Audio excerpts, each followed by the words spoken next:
बिस्मिल्लाहिर्रहमानिर्रहीम। अस्सलाम वालेकुम दोस्तों, मैं हूं महमूद अहमद और आप देख रहे हैं मेरा चैनल महमूद अहमद न्यूज़। दोस्तों, आज 31 जुलाई 2025 है। आज हम बात करेंगे पाकिस्तान की लोकल काटन मार्केट।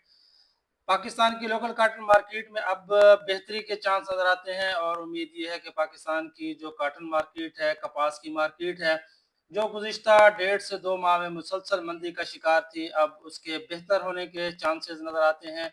और हम देख सकते हैं कि अगले हफ्ते में पाकिस्तान की लोकल काटन कपास में और रुई के रेटों में 200-400 कपास के रेटों में और 500 रुपए तक रुई के रेटों में इजाफा देखा जा सकता है।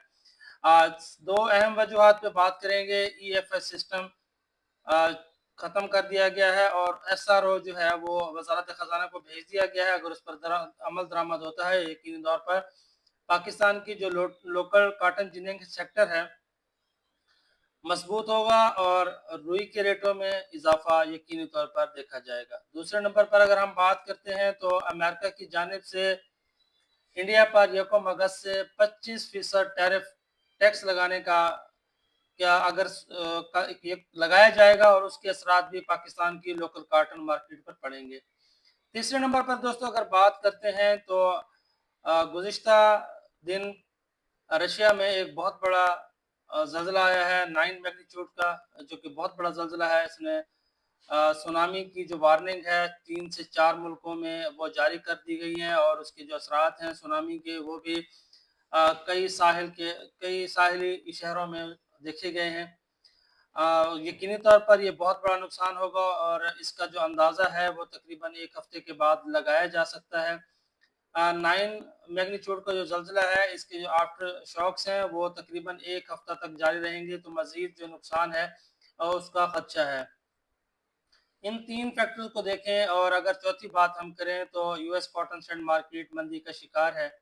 लेकिन अगर हम पिछले साल की निस्बत देखें तो यूएस कॉटन सैंड मार्केट ने पाकिस्तान की लोकल कॉटन पर इतना असर नहीं किया, क्योंकि हमारा जो रुई इंपोर्ट हो रही थी गुज़िश्ता 3 से 4 सालों में ज़ीरो रेटेड, उसने पाकिस्तान की लोकल कॉटन मार्केट को तबाही के दाने पर लेके आया है। लेकिन अगर अब ईएफएस सिस्टम ख़त्म कर दिया जाता है तो यकीनी तौर पर पाकिस्तान की जो लोकल कॉटन मार्केट है इसको एक बूस्ट मिलेगा और बेहतरी आएगी।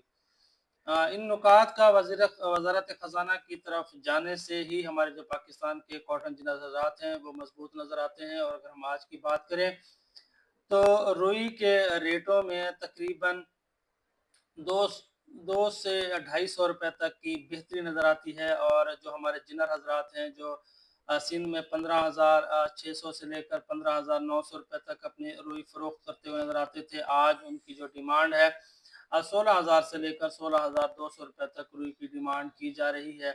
यकीनी तौर पर हमारे जो कपास का रेट है इसमें भी इजाफा देखा जाएगा, क्योंकि जो रेट थे सिंध और पंजाब में 6,000 से लेकर 7,200 रुपए तक के रेट थे, लेकिन अब कपास के रेटों में भी मजबूती आएगी और जो हमारा किसान है जो मुसलसल नुकसान का सामना करना उनको पड़ रहा था, उनके अब बेहतरी के चांस नज़र आते हैं।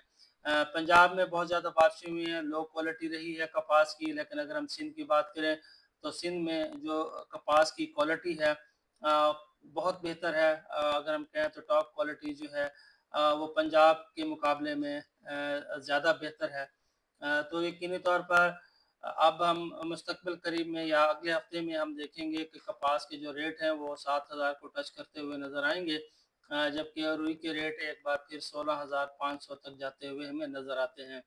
अगर हम तेल की बात करें तो जो सुनामी जो ज़ल्ज़ला आया है इसके जो असरात हैं वो नज़र आएंगे और यकीनी तौर पर जो हमारा लोकल तेल है उसके रेटों में भी एक बेहतरी नज़र आएगी। ये आज की सूरत हाल है। वीडियो बनाने का मकसद ये है कि जो हमारे कॉटन जिनर हजरात हैं वो भी मजबूत रहें और इसके साथ साथ जो किसान हजरात हैं वो भी मजबूत रहें। यकीनी तौर पर अगले आने वाले हफ्ते में जैसे जैसे हमारे पाकिस्तान की लोकल कॉटन जिनिंग सेक्टर खुलती जाएगी, परचेजिंग बढ़ती जाएगी, अराइवल बढ़ती जाएगी, उसी हिसाब से कपास के रेटों में भी हम बेहतरी देखेंगे। जैसे जैसे हमारे पास जो जो रिपोर्ट्स आएंगी आज के दिन में कल के दिन में तमाम दोस्तों के साथ शेयर करेंगे। اور کھل والوں کے لیے یہ ہے کہ 2100 کا جو ریٹ ہے، لگتا یہ ہے کہ یہاں سے اب مارکیٹ نیچے جاتی ہوئی ہمیں نظر نہیں آتی، اس کے رکنے کا یا پھر اس کے ریٹ کے بڑھنے کا چانس ہمیں نظر آتا ہے۔ میری ویڈیو آپ کو اچھی لگی تو لائک شیئر ضرور کیجیے گا اور دعا میں یاد رکھیے گا۔ اللہ حافظ۔